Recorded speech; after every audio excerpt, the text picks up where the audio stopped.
Doctora Evangelina Soler Jiménez, presidenta de la Sociedad Dominicana de Neumología y Cirugía del Tórax. Saludos, buenos días, doctora. Muy buenos días, Luisín, y todo el equipo que nos acompaña, bueno, en esta mañana, al público y a todos ustedes. Gracias por la invitación. Doctora, la parte de... Vamos a entrar en materia de una vez, COVID y pulmones. Así es. El mayor pánico que se ha producido con relación a la pandemia, el que sabe y no sabe se refiere cuando le hablan de los pulmones. Tema de asfixia, tema de la respiración, pero sobre todo el tema de entubarlo. Vamos usted como presidente de esta importante área de la medicina a ofrecernos primero un panorama de lo que ocurre con la afección de los pulmones y el COVID y la situación que hoy tiene en el país. Le dejo esta explicación a usted, por favor.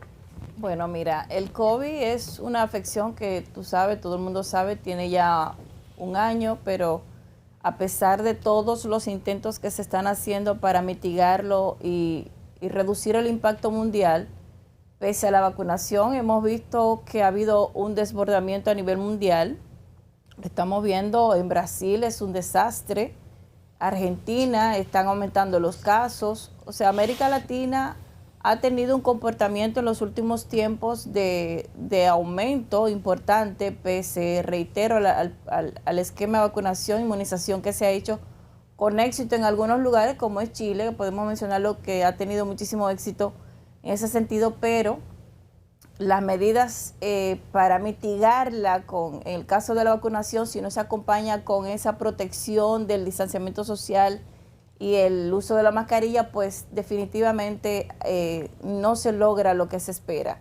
En nuestro país se ha visto, yo he tenido un reiterado llamado a la población básicamente para que lo que hemos hecho bien no lo dañemos, y hemos visto que a pesar de que se ha hecho un esquema de inmunización que comenzó muy bueno, la población ha tenido un comportamiento en los últimos tiempos que llama la atención y preocupa muchísimo este comportamiento, porque personas vacunadas que recibieron su primera dosis, que durante todo un año se habían protegido, pues abandonaron todas las medidas preventivas, todas las medidas sanitarias, y entonces hemos visto que esa población se ha infectado aún recibiendo su primera dosis, como se espera, pero básicamente porque las personas se descuidaron y dejaron de lado las medidas sanitarias. ¿Qué es lo que ha pasado en Chile?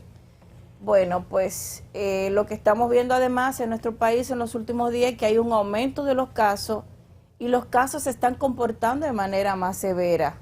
En nuestra consulta se están presentando familias de 7, de 8 miembros, que mencionan algunos miembros allegados también, o sea, un colectivo de 12 a 15 personas por persona que llega al consultorio. ¿Qué afección muestra cuando llegan a su consultorio? Mira, los pacientes llegan con diversos tipos de afecciones, porque el comportamiento clínico del COVID va a depender de la etapa. Cuando el paciente llega en esa fase donde el virus se está propagando en el organismo, donde se está reproduciendo, pues el paciente no tiene mucha sintomatología. Los síntomas que predominan son síntomas de vías aéreas altas: la congestión nasal, el malestar general, el dolor de cabeza, el dolor de garganta, el malestar del cuerpo. Pero cuando el paciente viene después de esa primera semana, los 7 días, donde ya se ha completado lo que es el proceso inflamatorio, esa segunda etapa va a depender mucho de cómo esté en el organismo. Perdón, proceso inflamatorio de los pulmones. No, de todo el organismo, no solo de los pulmones, porque recuerda que el COVID es una patología que produce una inflamación generalizada, y tú tienes múltiples manifestaciones en ese momento. Nasal y en todas otras áreas. Vías aéreas superiores, pulmones, puede tener inflamación en ciertos órganos como el páncreas, puede inflamar el endotelio vascular, y eso es lo que promueve el desarrollo de los famosos trombos. en definitiva, que puede afectar toda la economía del cuerpo. Pero sin duda, doctora, que no a todos los pacientes le da el COVID de la misma forma. Hay pacientes que le da el COVID y ni se enteraron que le dio el COVID, se enteran más tarde. Entonces, definitivamente. ¿por qué algunos pacientes, o sea, hay alguna condición especial en el paciente para que le dé el COVID, o sea, para que le afecte con más, o sea, grave, que pueden hasta morir? Porque a mí me dio COVID y me enteré más tarde, o sea, me enteré como 3 meses más tarde. Entonces, ¿cuál es la condición previa de ese paciente que puede llegar a morir del COVID, pero otros le da, quizá le dio un dolor de cabeza, un dolor en la espalda y no hubo mayores inconvenientes? Porque hay un grupo de mayor riesgo. Como tú bien dices, un 85% de las personas que se infectan con COVID no desarrollan grandes síntomas y pueden cursar asintomático inclusive, o con síntomas que ni siquiera asocian a la enfermedad. Pero esas personas que entran en esa escala de aproximadamente 15%, que sí tienen una sintomatología que les lleva a tener una preocupación y acudir al médico, esa persona por lo regular entran dentro de ese grupo de factor de riesgo, que son los que tienen más de 60 años, que son las personas hipertensas, o las personas que tienen una enfermedad que les acompaña, como la diabetes, las enfermedades cardiovasculares. El sexo masculino se afecta más que la mujer y se afecta más grave que la mujer.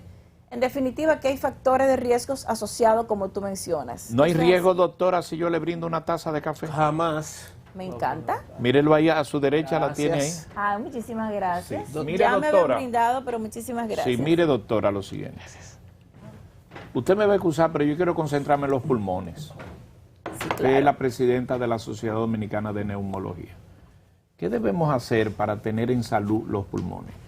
Yo quiero que usted nos... Esto es una consulta. Debe nos ser el cite- cuerpo en sentido general. Sí, pero nos cite cosas a prevenir y concluir con algo que muchos aldeanos desconocemos. Que Bueno. hay un proceso, hay disponibilidad de vacunarse para librar a los pulmones de afecciones. Eso es correcto, ¿verdad? Definitivamente. ¿Y por qué no hay esa cultura para vacunarse con el tema de los pulmones? Mira, aprovecho tu intervención en ese sentido para hacer un llamado a la población, acudir a vacunarse. Y tenemos esquemas de vacunación que van dirigidos precisamente, como tú dices, a la salud de los pulmones. Y son vacunas que están en nuestros centros de vacunación de forma gratuita.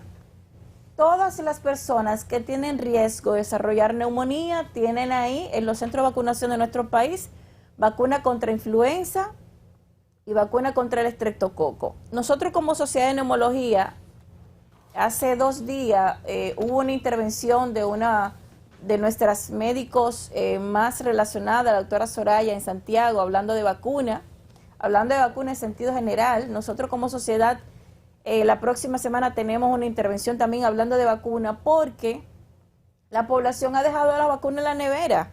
La gente no ha acudido a vacunarse. ¿Y esa vacuna, en el caso de los pulmones, es una de por vida o es anual? ¿Cómo es el procedimiento? ¿Y qué efecto tiene? ¿Si le produce fiebre o el miedo o es desconocimiento? Mira, la vacuna para la salud de los pulmones que está disponible contra la influenza, el virus de la influenza y contra el estreptococo neumoniae, la del virus de la influenza se coloca anualmente. Se coloca en un periodo entre octubre, noviembre, enero, diciembre. Es anual. Perdone mi incultura, ¿por qué es en ese periodo? ¿Por el tema del clima? Por el tema del clima, Pero exactamente. aquí no hay invierno. No, tú piensas que aquí no hay invierno, pero ¿Y a los dónde que hay invierno? pacientes... Porque aquí los 12 meses del año son iguales. Sí, pero los pacientes que tienen afección respiratoria sienten el cambio. Y los pacientes que tienen enfermedad broncopulmonar obstructiva crónica, los EPOC, cuando comienza a cambiar la temperatura en octubre, comienzan a sentir mayores manifestaciones. Entonces está la vacuna contra el neumococo, que es una vacuna que se hace un esquema de inmunización con 2 dosis, una que es la vacuna Prevenar y otra que es la vacuna básicamente contra las 23 cepas del neumococo, que se complementa, y eso es una dosis que se puede hacer un refuerzo a los 5 años, pero es prácticamente de por vida. Y eso Entonces es doble, una y a los 5 años otra. Exacto.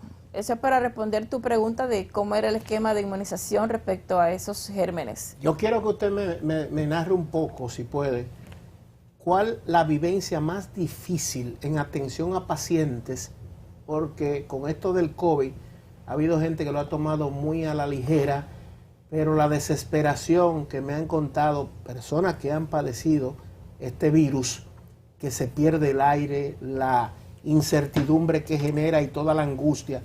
¿Qué momentos ha vivido usted que le han llevado quizás hasta a sentirse impotente ante casos? Mira, la población debe entender que la afección del COVID grave es como si fuera una lotería, porque ahorita hablábamos de factores de riesgo, pero tú tienes jóvenes de 20, 30 años que llegan porque son obesos a tener un COVID grave y es muy difícil para la familia, pero también es difícil para nosotros los médicos. A veces enfrentamos procesos donde el paciente llega muy tarde, un estadio tarde de la enfermedad, y cuando llega el paciente pues tiene comprometidos los pulmones, pero también tiene comprometidos otros órganos, tiene riesgo de trombosis porque se alteran mucho los factores de la coagulación. Y muchas veces son casos donde nosotros como médicos estamos atados de pie y mano porque la enfermedad tiene un curso evolutivo y progresivo que no nos queda más que tomar medidas ya cuando el paciente está en cuidado intensivo de ventilación asistida, colocar los anticoagulantes, el uso de los antiinflamatorios de manera agresiva, pero se ha dado muchos casos donde nosotros como médicos pues no tenemos muchas cosas que hacer precisamente porque el paciente tiene o grandes factores de riesgo o el paciente llega a un estadio muy ¿Por qué se ha creado tarde? Un estigma como factor de riesgo cuando intuban a una persona? Es decir, darle oxigenación asistido y hay ya un pánico o por incultura o por mal uso o por no prevención de que un paciente de COVID llevarlo y se entuba. No hay como una calificación, hay mucho temor. ¿Qué usted puede orientar en ese sentido? Mira, cuando el paciente requiere intubación o requiere ventilación asistida es porque está en falla respiratoria. Entonces, de entrada ya tú tienes un problema.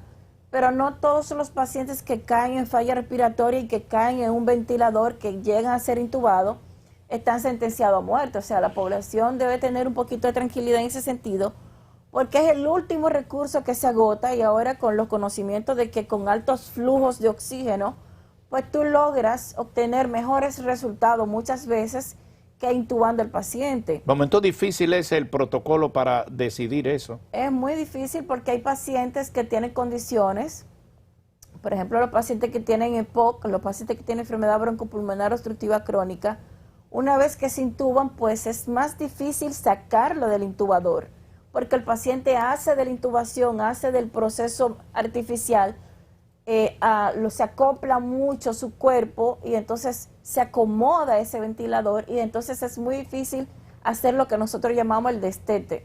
¿Cuántos retornan del ventilador? ¿Cuál es el porcentaje, las estadísticas del que lo entuban y puede superar esa situación? Mira, más de un 50% de los pacientes que son intubados se logran hacer el destete y cambiar a una modalidad donde el paciente comienza a respirar espontáneamente. El problema del ventilador es que él por sí conlleva algún tipo de riesgo y complicaciones. Por ejemplo, un paciente en ventilación que tiene más de una semana ya tiene riesgo de que el paciente haga una neumonía asociada al ventilador. Ahí viene el tema, quería preguntarle eso, porque el temor es que genere esa intubación genere otras áreas del cuerpo. ¿Eso es así? Eso es así. De hecho, los gérmenes que se adquieren cuando el paciente está en un ventilador, o sea, el paciente llega con un germen, pero puede adquirir otro germen o puede por la manipulación, porque cuando tú tienes el paciente en ventilador es un cuerpo extraño que el paciente tiene dentro de su organismo, sí, y eso genera condiciones dentro del organismo bioquímicas, altera la flora propia del organismo y genera la producción de bacterias que muchas veces son bacterias resistentes y otras veces son bacterias que por la manipulación el paciente puede adquirir o por la misma defensa del organismo que se alteran por el hecho de tener un cuerpo extraño. Entonces ese paciente que tiene un ventilador y adquiere una bacteria, pues tiene más de un 85% de riesgo de fallecer por esa bacteria asociada al ventilador. Vuelvo con los pulmones, doctora. Estoy en pulmonología. Antes había el criterio de que los pulmones nada más era cuando había alguien fumando al lado tuyo y eso te afectaba a los pulmones del que fuma y del que está a su lado. ¿Qué otros factores pueden incidir para que sus pulmones de uno no anden bien? Además del tabaco, bueno, Sí. el tabaco es lo primero, o sea, cuando tú tienes un paciente fumador, el aire está contaminado de manera importante. Para ti que eres un fumador pasivo y mucho más para aquel que le está fumando, porque cuando una persona El fumador definitivamente no quiere sus pulmones. no quiere sus pulmones, pero no quiere tampoco su cerebro, no quiere sus tejidos, no quiere su hígado, no quiere su riñón, no quiere sus pulmones, no quiere su cerebro, no quiere nada. Y fuera del tabaco, ¿qué otra incide en los pulmones? Bueno, tú tienes la juca. La juca. Hemos hecho un llamado fuertemente a propósito del Día Mundial de la Tuberculosis el pasado 24 de marzo, porque se levantó un estudio de que los jóvenes que estaban consumiendo juca tenían más riesgo de desarrollar tuberculosis, precisamente porque la juca deprime las células de defensa del pulmón, las daña, las deteriora, las acaba, y entonces eso genera el compromiso para que las personas desarrollen enfermedades como la tuberculosis. Doctora, en el caso de los pulmones, ¿cómo uno, cuando uno se va a hacer la analítica, uno nada más busca la sangre para el colesterol y eso, y solamente pide una placa cuando se siente que no está respirando? ¿Cada qué tiempo hay que hacerse una evaluación de los pulmones? Mira, las personas fumadoras deberían de hacerse un chequeo por lo menos una vez al año. ¿Y los que no somos fumadores? Cada vez que tú tienes una afección respiratoria deberías de acudir al neumólogo. Pero esa es la pregunta. ¿No hay un mecanismo de cada cierto tiempo usted Prevención. revisarse? Prevención. Bueno, la medicina preventiva es mucho más eficaz que la medicina curativa. Acudir al médico una vez al año, hacerte un chequeo general es una buena conducta. Si yo voy sin nada y usted, para saber si mis pulmones están bien, ¿qué me ¿Qué indica? ¿Qué le indica? Yo te indico una radiografía de tórax. Ajá, Si eres fumador, probablemente haga una tomografía. correcto. Si llegas con una afección importante, te haría una tomografía. Pero hay la, cosas la- peores. la del tórax, o sea, indicar una radiografía. Una radiografía de Hay tórax. Por lo cosas menos peores. una al año, ¿verdad? Mira, no se festina mucho una radiografía de tórax al año, porque recuérdate que son radiaciones que tú tomas en tu cuerpo, y si tú no tienes factor de riesgo importante Buena hasta observación. cierta edad, no es necesario que tú Ya te no me estés voy a hacer la radiando. que me pensaba hacer hoy, pero si usted me indica eso es buena observación. Hay cosas que son del día a día tan dañinas como el cigarrillo, la juca, el vapor, el vapor, que es ellos como le llaman a Vapeo. eso. Eso mismo, lo eléctrico. Inhalar en las calles el monóxido de carbono que emiten sobre todo los vehículos de gasoil, las autobuses, los camiones. Yo veo a esos agentes de la MET en medio de la calle dirigiendo el tránsito. ¿Qué tanta afección provoca esa vida? Claro, mira, países como Chile, México, son países que tienen una salud pulmonar afectada precisamente por la contaminación ambiental. Y eso que tú dices con lo AMET, a mí me da muchísima pena también esas personas que trabajan en parqueo soterrado, que no tienen la debida mascarilla, la protección adecuada, porque son personas que tienen en riesgo su salud pulmonar. Muchas gracias, doctora, sobre todo por las consultas personales y generales. Mándenos Muchas la gracias a la factura. doctora Soler. Con esto termina la jornada de trabajo de hoy. El fin de semana está aquí en nuestras manos. Cuídese. Con gusto. Nos vemos el próximo lunes. Gracias por su atención.